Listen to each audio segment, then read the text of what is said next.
ఆడవాళ్ళకి ఏది దాచుకోలేరు అనే ఒక బిరుదుంటుంది కదా! నాకు కూడా అంతే. ఏది అసలు మనసులో పెట్టుకోలేనండి. వెంటనే ఓపెన్ అయిపోతాను. అసలేం జరిగింది అంటే, నేను లాస్ట్ టైమ్ అమ్మ వాళ్ళ ఊర్లో ఎక్కువ రోజులు ఉండకుండా వచ్చేసాను కదా! వర్క్స్ ఉన్నాయని చెప్పి. ఇక్కడికొచ్చిన తర్వాత 2 వీక్స్ బ్యాక్ కొంచెం వర్క్స్ అన్నీ కంప్లీట్ చేసుకొని సర్ప్రైజ్‌గా వెళ్ళి ఒక 4, 5 రోజులు ఉండేసి పిల్లల్ని తీసుకొనొద్దాము. అమ్మ వాళ్ళు కూడా హ్యాపీ ఫీల్ అవుతారు. మొన్న ఎక్కువ రోజులు ఉండలేదని చెప్పేసి బాధపడ్డారని చెప్పాను కదా! నాకు కూడా అలానే అనిపించింది. అందుకని సర్ప్రైజ్‌గా వెళ్దాం అనుకున్నా. ఒక 1 వీక్ అంతా దాచిపెట్టాను. ఇంక 2 రోజుల్లో వెళ్తాం అనంగా చెప్పేసాననమాట ఆపుకోలేక. ఇంక తర్వాత నాకు మళ్ళీ వర్క్స్ పడ్డాయి. నేను వెళ్ళలేకపోయాను.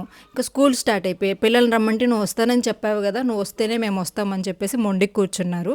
తిట్టో కొట్టో తీసుకురావచ్చు. కాకపోతే ఇంక ఇన్ని రోజులుండి నేను వాళ్ళకి ఆశ పెట్టిన తర్వాత 1 మంత్ అయిపోయింది కదా! నన్ను చూసి, నన్ను చూడాలని ఆశతో వాళ్ళు ఎదురు చూస్తా ఉన్నారు 1 వీక్ మొత్తం.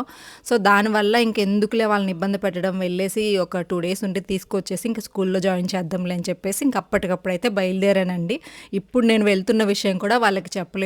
ఎందుకంటే ఒక 1 వీక్ అంటే 1 వీక్ బ్యాక్ నేను అనుకున్న 1 వీక్ నుంచి కూడా రేపొస్తా, ఎల్లుండొస్తా ఇలా జరుగుతా ఉందనమాట మా మధ్య కన్వర్జేషన్. ఫైనల్‌గా వాళ్ళైతే ఇంక ఫిక్స్ అయిపోయారు. నేను రాను. ఇంక మనం శనివారం వెళ్దాంలే. రేపు శుక్రవారం కదా! ఎందుకు అని చెప్పేసి అలాగా ఆగిపోయారనమాట. ఇంక నాకు కాల్ కూడా చేయలేదు. నేను ఇంకా ఉన్నట్టుండి ఈ రోజైతే ఉదయం 10:30కి బస్సు ఉంటే ఆ బస్సు అయితే ఎక్కి వెళ్ళిపోతున్నా. వాళ్ళకేం చెప్పలేదు నేనొస్తున్నానని చెప్పి. నిన్నటి నుంచి కాల్ కూడా లిఫ్ట్ చేయలేదు. నేను కూడా ఇలా సర్ప్రైజ్ చేయడం ఫస్ట్ టైమ్ అనుకుంటా. చూద్దాము. లాస్ట్ వీక్ వచ్చుంటే ఇంకా బావుండేది. ఎందుకంటే అసలు గెస్సే లేదు. బట్ ఈసారి కొంచెం ఎక్కడో హోప్ ఉంది వస్తదేమో ఈ రోజు అని చెప్పి చూద్దాం.